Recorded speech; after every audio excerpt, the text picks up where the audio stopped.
করে যাব। তোমার কামনার দরবারটা আমরা জুলাই 36 কাতারের পক্ষ থেকে আজকে আমরা একটি স্মরণ সভা এবং দোয়া মাহফিলের আয়োজন করেছি। এটি আমাদের একটি জাতীয় দায়, জাতীয় কর্তব্য।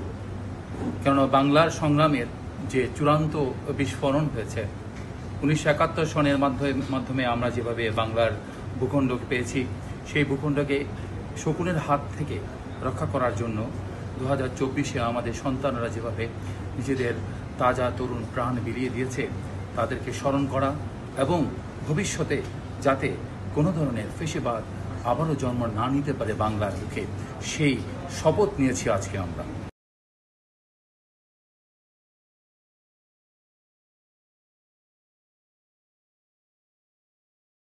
আমাদের 24-এর গণ অভ্যুত্থান জুলাই আন্দোলনের স্লোগান ছিল মেধা না কোটা, মেধা মেধা।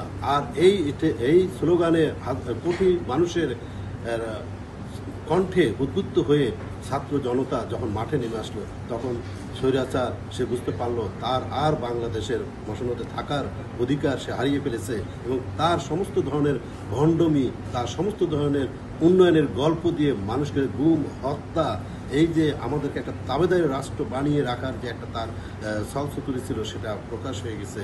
আজ আমরা এই দিনটা এখানে কাতারে উদযাপন করতে পারে খুবই আনন্দিত। আমরা একজন রেমিটেন্স উদ্যোক্তা।